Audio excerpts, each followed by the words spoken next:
Entonces se utiliza el agua del embalse o el agua almacenada en el embalse.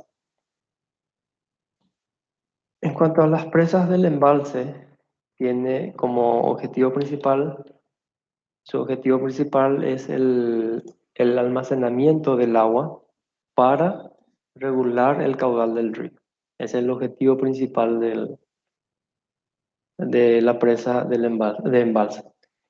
En cambio, tiene como objetivo secundario la elevación del nivel de agua para producir altura de salto.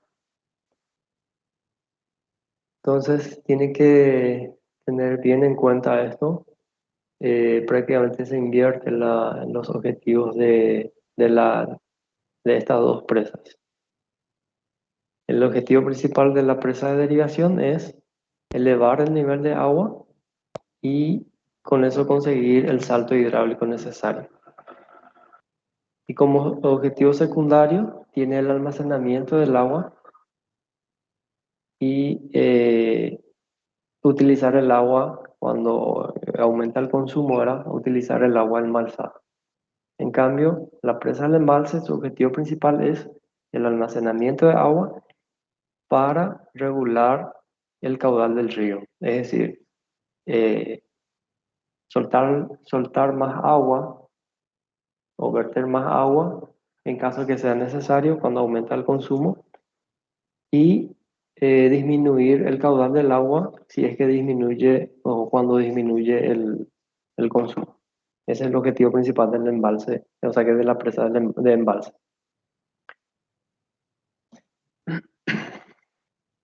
Bueno, en cuanto a la clasificación de las presas, también se puede clasificar dependiendo de los materiales que se utilizan para la construcción de de las presas.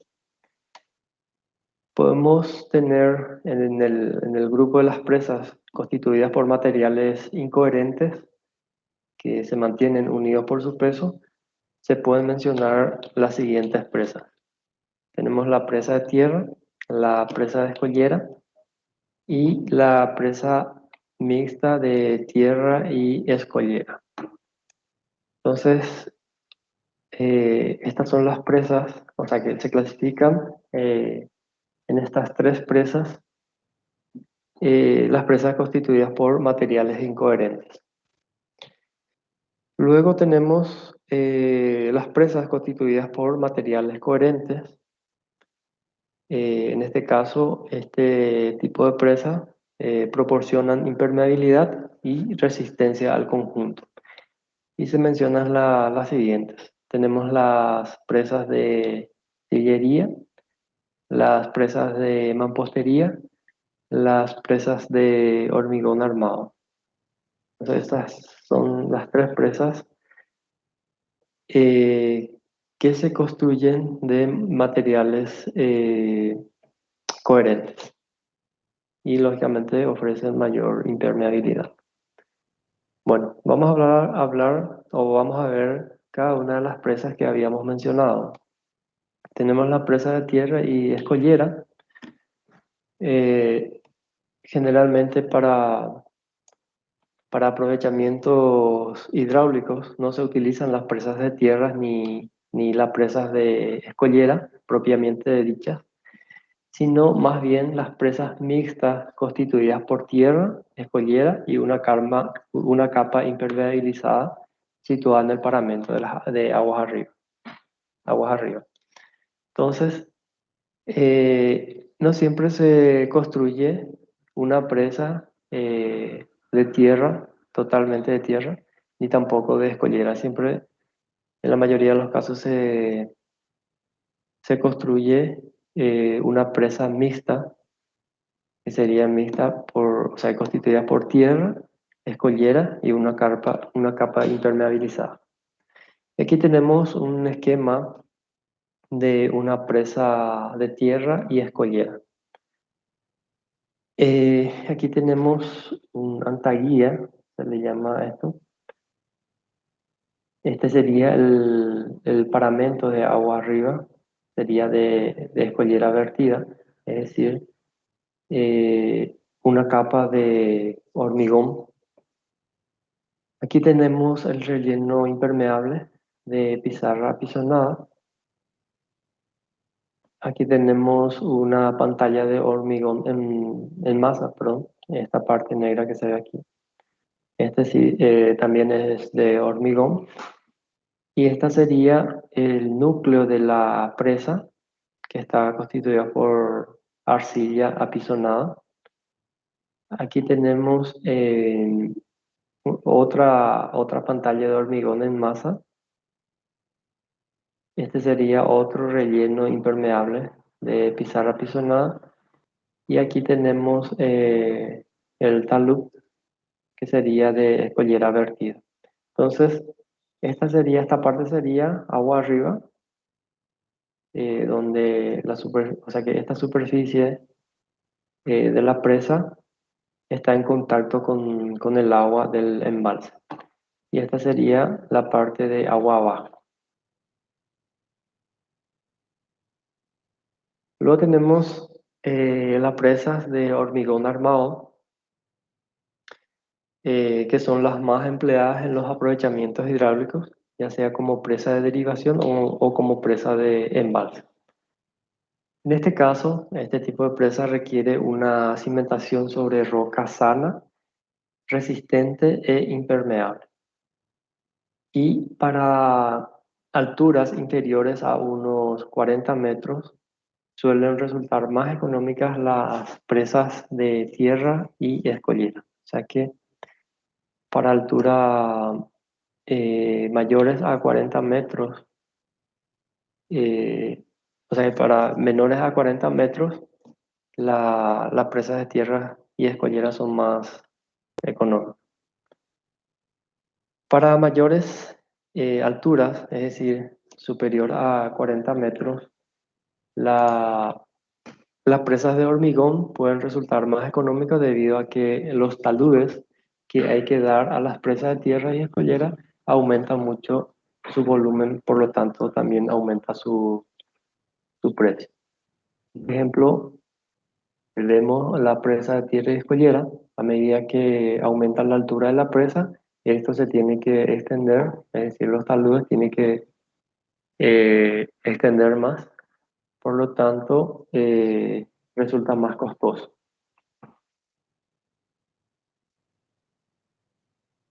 Entre las presas de hormigón armado podemos mencionar los siguientes. Tenemos la presa de gravedad, la presa de arco sencillo, la presa de contrafuertes. Estos son los tres tipos de presas de hormigón armado que se utilizan más.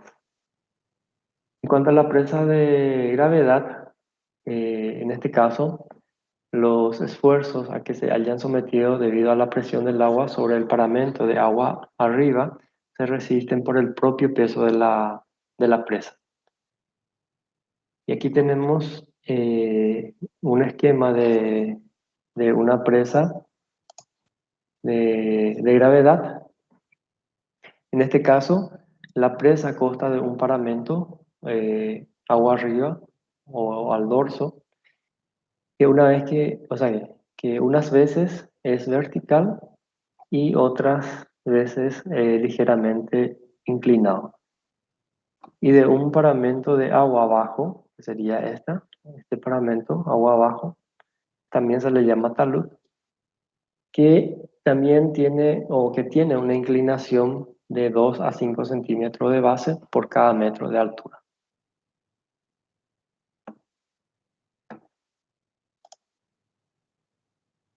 El perfil de la presa debe ir ensayándose hacia la parte inferior debido a que la presión del agua va aumentando con la profundidad. O sea que eh, esta presa de gravedad tiene este diseño debido a que la presión del agua aumenta a medida que aumenta la profundidad del embalse.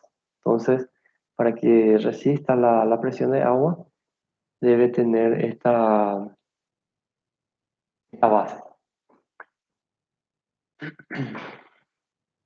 Bueno, tenemos después la presa de Arco Sencillo. Por las circunstancias especiales de perfil transversal del cauce donde están situadas y por la planta curva de la presa, resisten como si fuera una bóveda, transmitiendo las cargas a los estribos. Ese sería en el caso de las presas de arco sencillo. Y aquí tenemos un esquema de una presa de arco sencillo. Como se nota aquí en la figura, es encurvado y la base aumenta, digamos, en ambos lados, tanto agua arriba como agua abajo. Este sería el perfil o un corte transversal de una presa de arco sencillo. Luego tenemos la presa de arco gravedad, es decir, eh, la mezcla de la presa de arco con la presa de gravedad. Dice llamada así porque parte de los esfuerzos debido a la presión del agua se resisten por el propio peso de la presa, como sucede con las presas de gravedad. Y otras partes del esfuerzo se transmiten a los estribos como en las presas de arco. Y aquí tenemos un esquema de la presa de arco gravedad. En este caso, esta foto se tomó desde agua abajo. Y este sería su perfil o un corte transversal de la presa de arco gravedad. Y aquí tenemos, en este caso, en este tipo de presa, el vertedero se construye aquí en la cima de la presa, ya que en la coronación de la presa. Y esta sería una vista aérea de la presa arco gravedad. Como vemos aquí, su base es bastante grande, digamos, hacia agua abajo.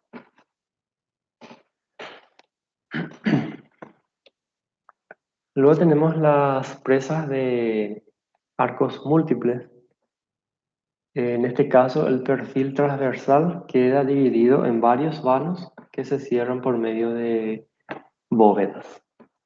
Y este sería el esquema de una presa de arcos múltiples. Entonces tenemos varias presas de arco que se van uniendo. Y las presas de arco que están en el medio del cauce, digamos, su base es mucho mayor que las otras presas de arcos que se encuentran en las orillas.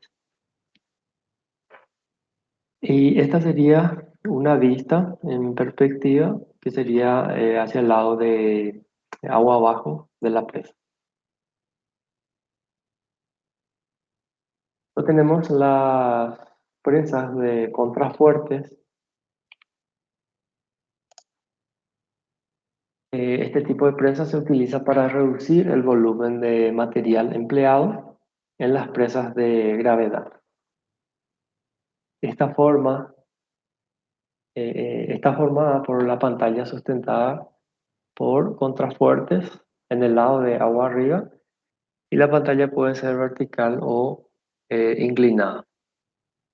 Aquí tenemos el perfil o un corte transversal de la presa contrafuerte. Este sería agua arriba. Aquí vemos el volumen de agua y esta sería una pantalla que también a medida que va aumentando la profundidad de la presa va aumentando su base. Y hacia agua abajo también la base va aumentando. eh, o sea que a medida que aumenta la altura de la presa, también aumenta la base. Entonces a este tipo de presa se le llama presa de contrafuertes. Y esta sería otra vista de presa de contrafuertes. Bueno, esos son los tipos de presa que, que más se utilizan. Ahora vamos a hablar del desagüe de los embalses, ¿verdad? Embalse le llamamos al volumen de agua que se acumulan agua arriba de la presa, ¿verdad? Se construye la presa en el lecho del río o en el cauce del río y eso hace que se acumule eh, agua arriba de la presa. Y a ese volumen de agua acumulada se le llama embalse. Entonces, vamos a ver ahora los desagües de los embalses. Los desagües del embalse tienen como objetivos verter las aguas sobrantes cuando está lleno el embalse y que puedan determinar una excesiva elevación del nivel máximo de dichas aguas, poniendo en peligro la estabilidad de la presa. A estos desagües se le llama aliviadero. O sea que el desagüe que está destinado para verter las aguas sobrantes cuando se llena el embalse, a ese tipo de desagüe se le llama aliviadero.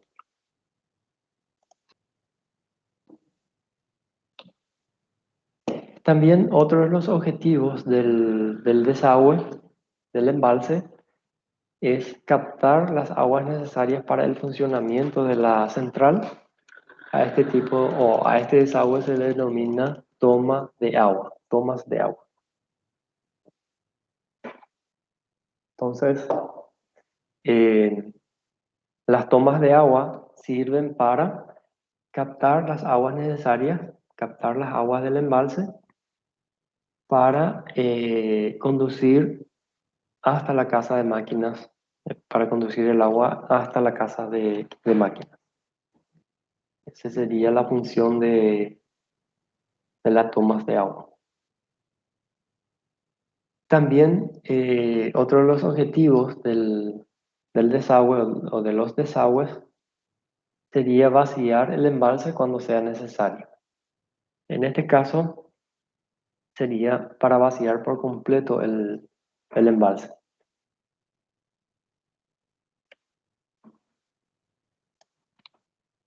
Ya sea para hacer algún mantenimiento al embalse o por otra situación, ¿verdad? Cuando se requiere vaciar el embalse, entonces se debe contar con un desagüe en el fondo del embalse. Bueno, vamos a hablar ahora de los aliviaderos que se utilizan para proporcionar adecuada salida al agua sobrante en el embalse y procedente de las riadas. Cuando, cuando tenemos, cuando hay mucha, o sea que cuando aumenta el caudal del río, cuando hay mucha afluencia, muchas veces el embalse o la presa necesita verter el agua para que no se llene para que no sobrepase por encima de la presa. Entonces, para eso para eso se utilizan los aliviaderos, para verter el agua sobrante en el embalse. Luego tenemos los desagües de fondo, que sirven para vaciar totalmente el embalse, sobre todo desde los niveles de agua a que no alcancen las tomas de agua. El, el volumen de la presa, o sea, tenemos dos partes, digamos, en cuanto al volumen del embalse. Tenemos el volumen que no son utilizados para volúmenes de agua que no son utilizados para la generación de energía eléctrica, es decir, el volumen que queda por debajo de las tomas de agua. A ese volumen se le llama volumen muerto. Y después tenemos el volumen de agua que queda por encima de las tomas de agua y ese sería el volumen de agua que se utiliza para la generación de energía eléctrica. Entonces, la función de los desagües de fondo sería vaciar totalmente el embalse, es decir, verter totalmente el volumen que se encuentra por debajo de las tomas de agua. Y aquí tenemos, eh, habla de las tomas de agua. En este caso, el número y la capacidad de las tomas de agua va a depender del volumen embalsado, también de los servicios que debe abastecer el embalse y de la profundidad del agua. Eso en cuanto al volumen y la capacidad de las tomas de agua.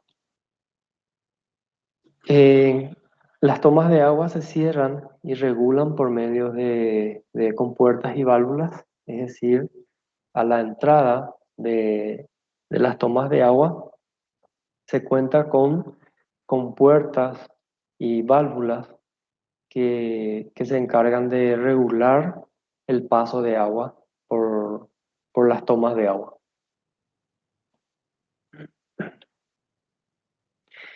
Y para evitar las entradas de cuerpos, ya sea piedra o otro tipo de cuerpos, que pueden dañar a los equipos o que pueden causar dificultades para las maniobras de los dispositivos de cierre.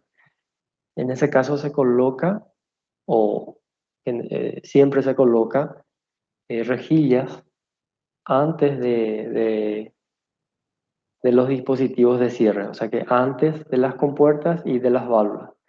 Entonces, de esa manera se consigue atajar o detener los cuerpos extraños eh, que pueden entrar por las tuberías o por las tomas de agua. Por eso siempre hablamos que en las tomas de agua existen pérdidas hidráulicas. Aquella vez cuando vimos las pérdidas hidráulicas, ¿verdad? Mencionamos que en las tomas de agua también existen pérdidas debido a ese rozamiento del agua con las rejillas que se coloca para detener los cuerpos. Estas rejillas constan de una estructura de hormigón armado que divide el vano total en varios vanos parciales que se cierran con pletinas de hierro.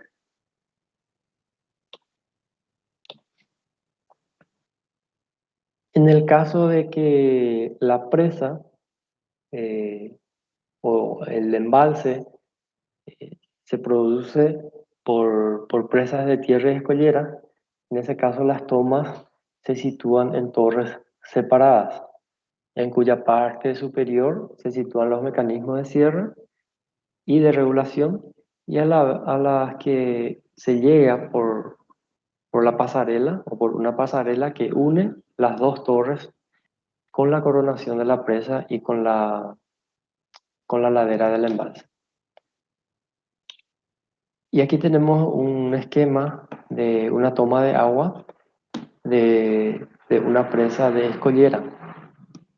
Bueno, esta es la presa de Escollera y aquí tenemos la toma de agua. Esta sería la torre de toma de agua, se le llama así, porque aquí se instalan los dispositivos de cierre, de regulación del paso de agua. Eh, entonces, aquí tenemos la toma de agua y para unir la, la torre de toma de agua con la presa, se construye una pasarela. En este caso, los conductos de tomas de agua, que sería este conducto, unas veces atraviesan la presa y otras veces van por galerías excavadas en la ladera. O sea que se puede construir un conducto debajo de la presa o también se puede llevar a través de una galería excavada en las laderas. Bueno, aquí vemos, como les mencioné, esta sería la presa, esta es la pasarela, esta es la torre de tomas de agua Y aquí tenemos las compuertas deslizantes. Esta sería la primera compuerta que está situada agua arriba de la turbina. Y aquí tenemos otra compuerta situada agua abajo. Y después tenemos la válvula de la toma de agua y el conducto de la toma de agua. Es en el caso del embalse producido por presas de tierra y escollera. Ahora, para las tomas, o sea, las tomas de agua para embalses con presa de hormigón armada sería esta. Esta es la sección de una presa de hormigón armado. En este caso, unas veces la galería de tomas de agua se hace a través de la presa y otras veces se excavan en galería a través de la ladera y otras veces se aprovechan las obras ya realizadas para la desviación de las aguas.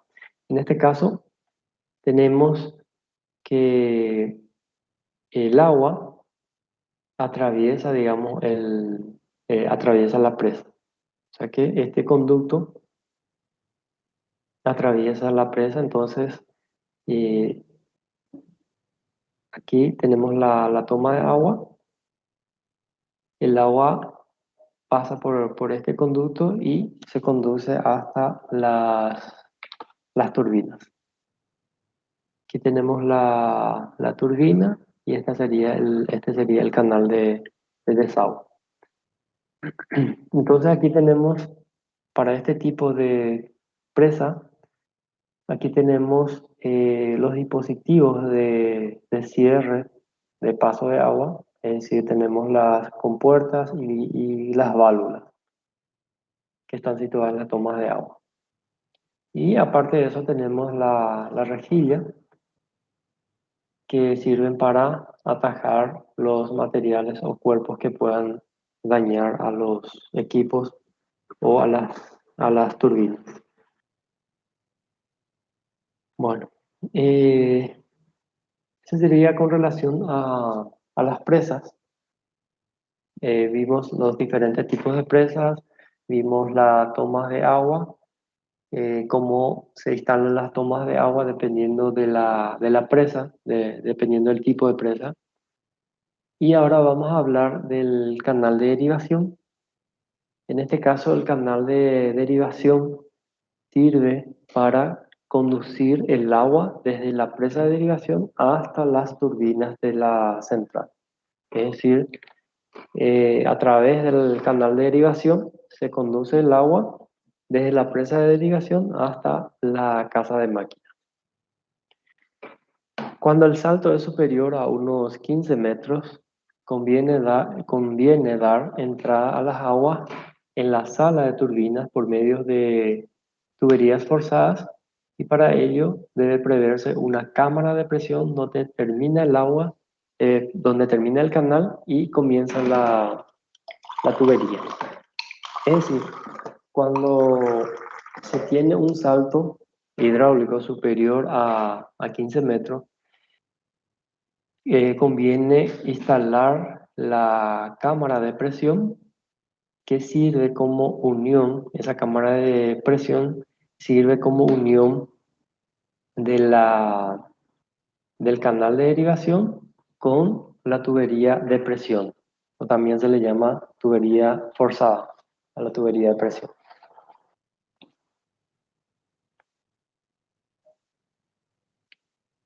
Dice que en muchos casos se suprime el canal de derivación y las tuberías forzadas se aplican directamente a las tomas de agua de la presa, que es el caso de Itaipú, por ejemplo.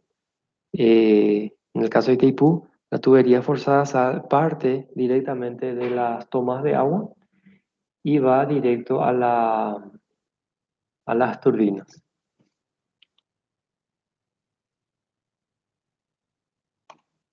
Bueno, en cuanto a la construcción del canal de derivación, Dice que para evitar filtraciones en el terreno, los canales de derivación están revestidos interiormente de mampostería, hormigón en masa u hormigón armado.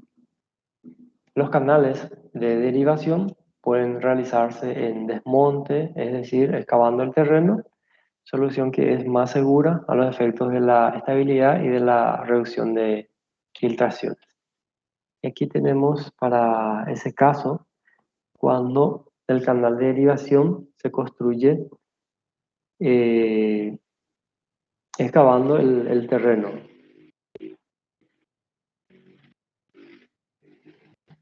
También pueden realizarse a media ladera, o sea, excavando la ladera por un lado y disponiendo un terraplén al otro lado. Sería este caso.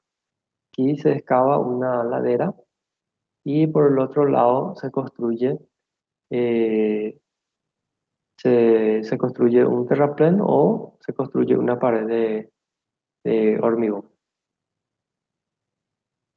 Luego tenemos el canal de derivación en terraplén, es decir, en este caso con obra de fábricas de ambos lados. O sea, se construye ambos lados, se construye el terraplén. En este caso se recurre solo excepcionalmente a este tipo de canal de derivación porque resulta más costosa. Y para que la estabilidad tenga las debidas condiciones, debe consolidarse por medios de contrafuerte, cimientos y otros, ¿verdad? Acá se tiene que hacerle un buen cimiento, también su contrafuerte se tiene que construir bien para que pueda resistir o para que tenga estabilidad. En algunas ocasiones se recurre al canal en túnel que no debe confundirse con galería de presión. O sea, tenemos el canal de derivación en túnel que es muy parecido a la galería de presión. En el caso de la galería de presión, la conducción se hace a presión. Y en el caso del canal de derivación en túnel, el agua se desplaza por el propio desnivel del terreno. Es decir, no ocurre una carga hidráulica. No existe presión dentro del canal. Y esta sería una sección de un canal en túnel.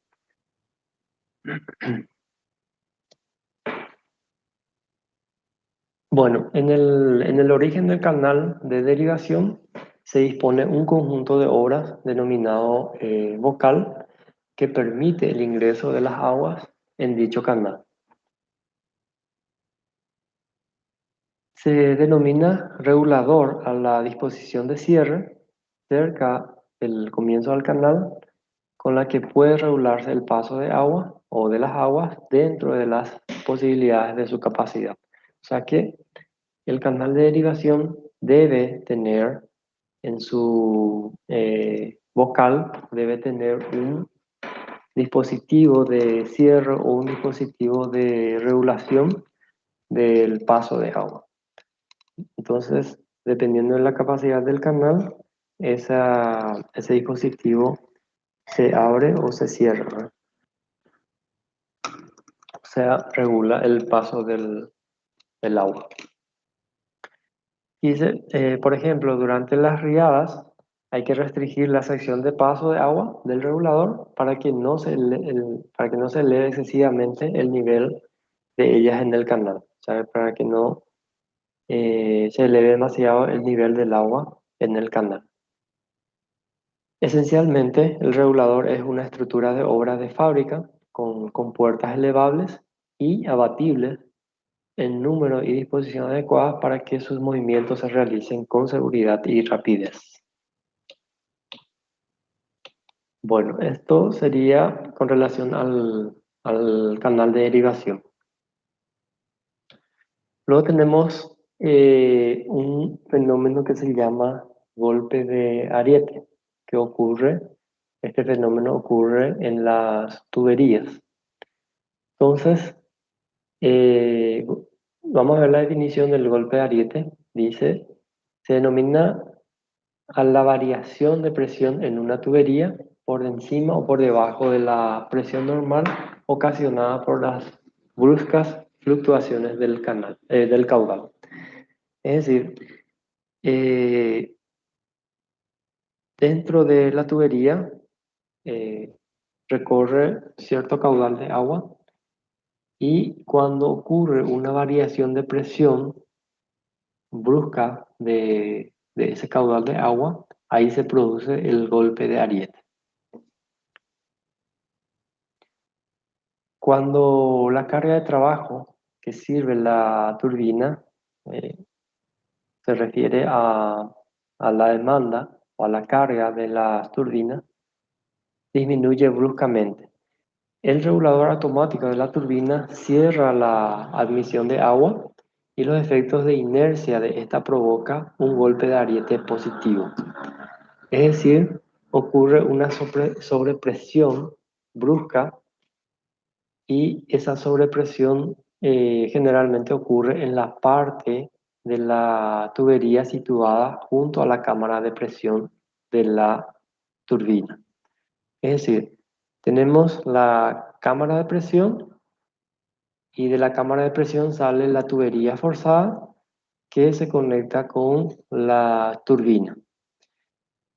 Si disminuye la carga de la turbina, es decir, si disminuye la demanda, también, o sea, si disminuye bruscamente, entonces el regulador automático de la turbina cierra la emisión de agua. Y ese repercute, digamos, en el caudal de agua que se encuentra en la tubería de presión. Es decir, ocurre una sobrepresión brusca dentro de la tubería. Y cuando ocurre lo contrario, es decir, cuando aumenta la carga de la turbina, cuando aumenta la demanda, entonces también se demanda más agua. Y en ese caso el regulador abre la admisión provocando un golpe de inercia negativo.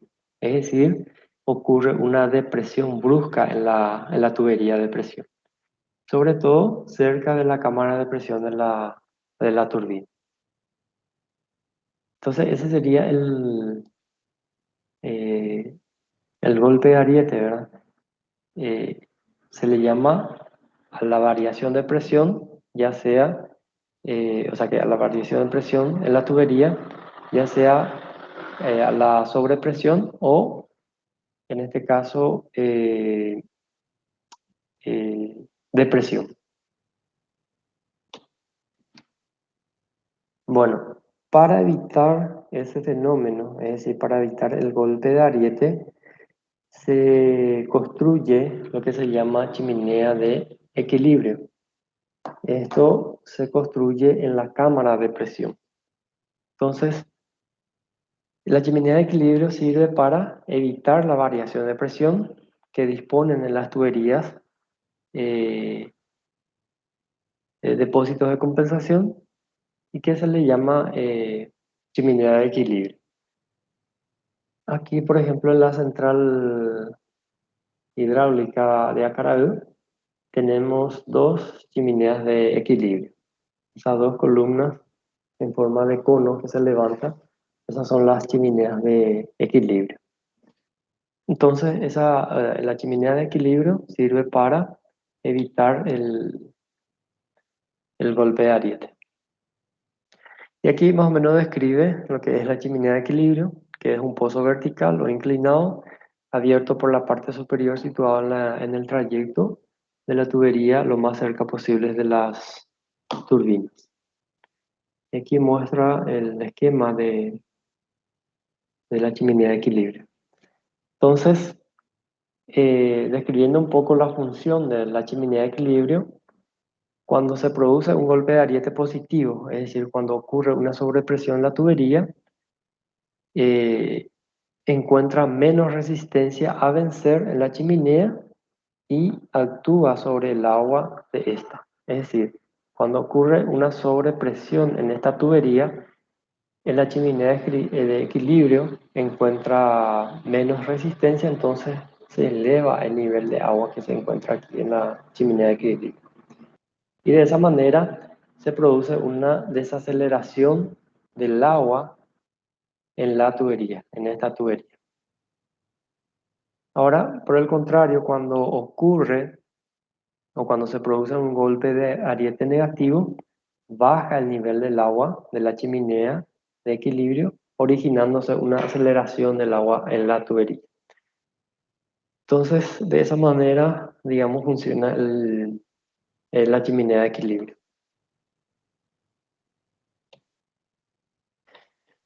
Bueno, seguidamente vamos a ver las tuberías de presión. Eh, Como le había dicho, la tubería de presión, digamos, se le llama también tuberías forzadas y es la tubería que se encarga de conducir el agua desde la cámara de presión hasta las turbinas. Lógicamente, como les mencioné, dependiendo de la altura o dependiendo del salto hidráulico disponible, eh, si se cuenta con cámara de presión, entonces la tubería forzada parte de la cámara de presión.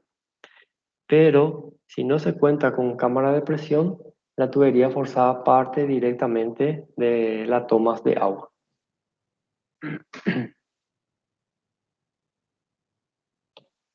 Y aquí tenemos un esquema o una representación esquemática de una tubería de presión.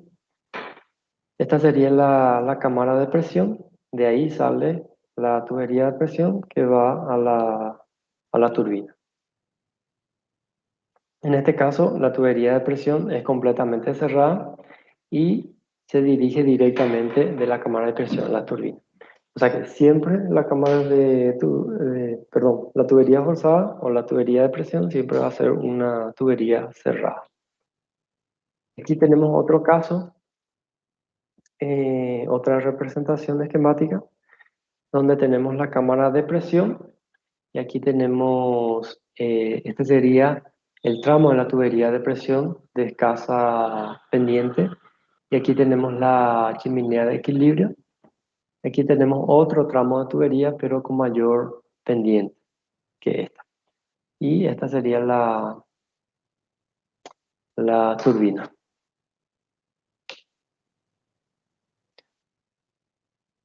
Bueno, vamos a ver ahora los materiales empleados para construir eh, la tubería de presión.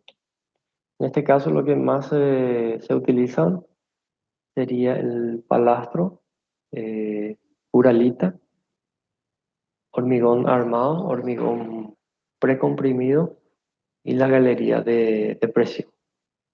Entonces, estos son los materiales que más se utilizan para construir la tubería de presión. En cuanto a las tuberías de presión construidas por palastro, en este caso, el palastro es el que más se utiliza o el que más se emplea porque pueden adaptarse fácilmente a las más altas presiones. Y aquí tenemos un esquema de una tubería de presión de palastro. Básicamente es una lámina de metal que se une, una lámina, digamos, larga, y se une esa lámina de extremo a extremo. Se conforma un cilindro y así se va construyendo. O sea que al unir esa lámina se va construyendo varios cilindros y esos cilindros a la vez se van uniendo otra vez.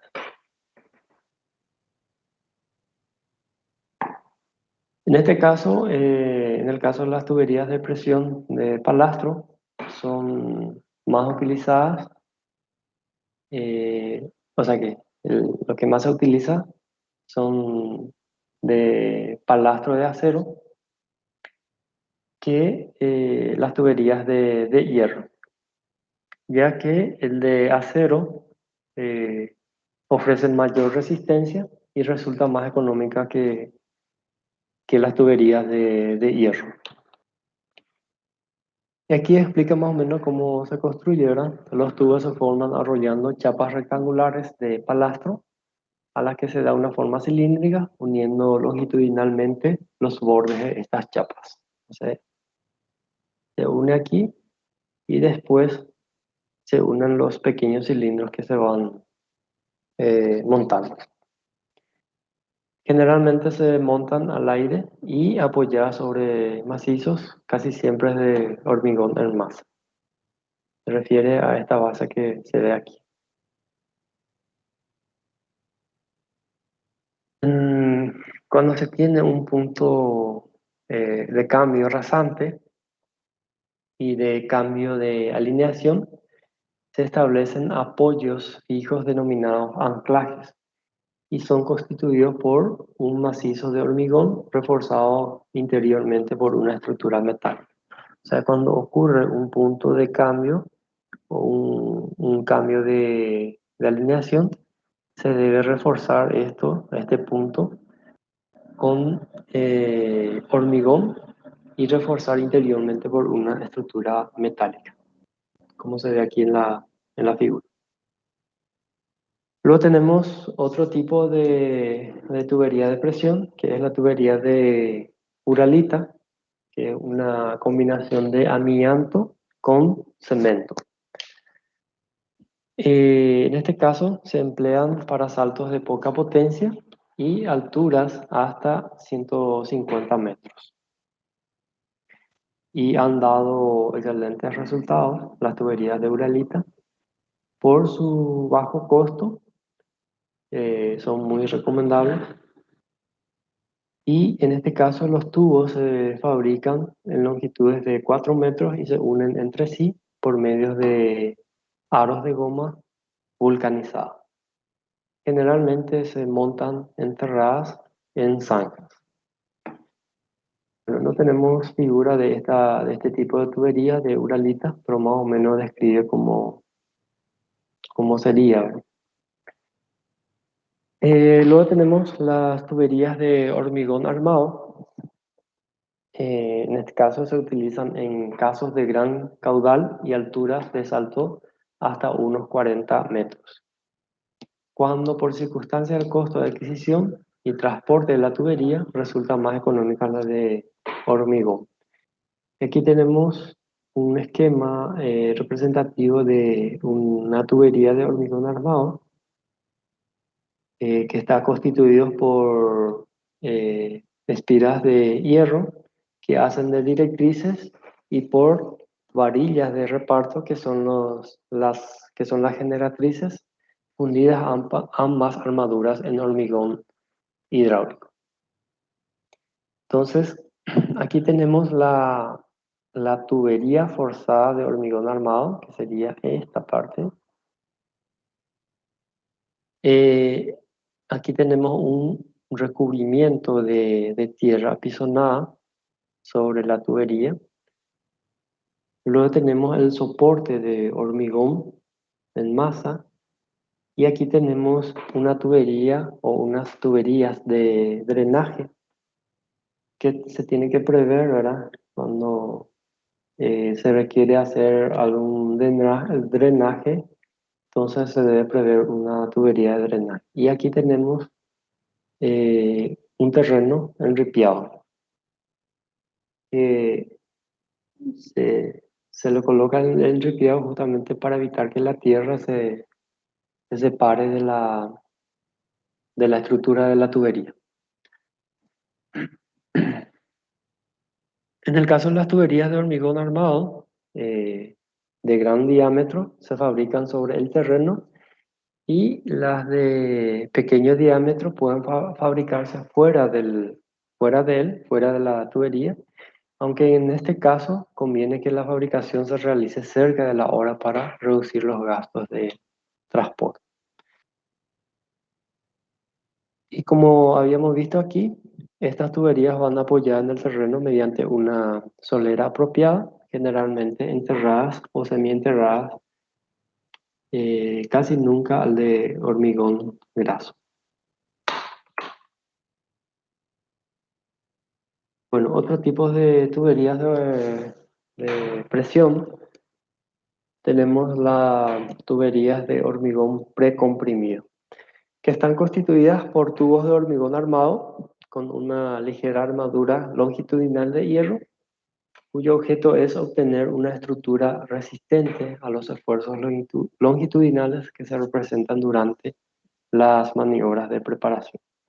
Y esta sería un esquema de una tubería de hormigón precomprimido. Y tenemos el hormigón de revestimiento de la galería. La tubería forzada en sí sería estos dos orificios que se ve aquí. Entonces esta sería la tubería forzada.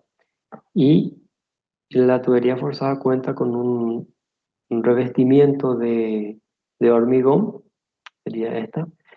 También tiene un hormigón o contiene un hormigón para refuerzo de los tubos, sería esta parte que se ve aquí. Y también tiene la galería de drenaje, que es este tubo que se ve aquí. Bueno, y aquí vamos a ver las galerías de presión. En el caso de la galería de presión, están directamente excavadas en roca y se utilizan para unir el embalse con la chimenea de equilibrio o con la cámara de presión. Y esta es la figura de una galería de presión excavada en roca. En este caso se construyen con escasa pendiente. Como la chimenea de equilibrio absorbe casi totalmente los golpes de ariete, la galería de presión solamente queda sometida a algo más de la presión debido a la altura del nivel del embalse. Cuando la roca es impermeable y dura, la galería de presión se construye sin revestimiento alguno. Pero cuando la roca no presenta, eh, no presenta mucha seguridad, digamos, en cuanto a la resistencia o la impermeabilidad, entonces se recurre o se debe revestir para reforzar, digamos, la galería de presión.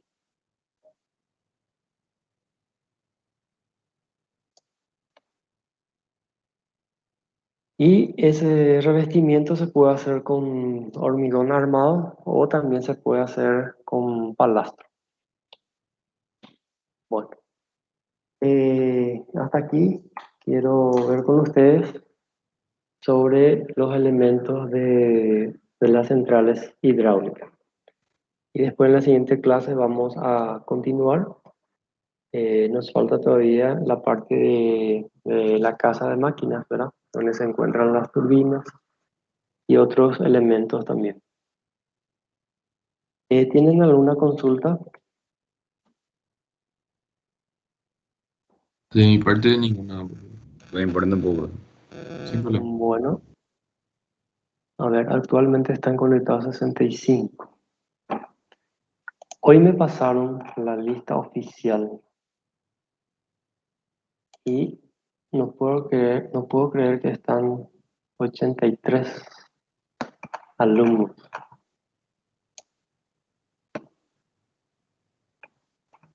Bueno, voy a tomar la lista, ya que veo que están conectados 66. Entonces, 23 alumnos por ahí no están en línea. Luz Acosta,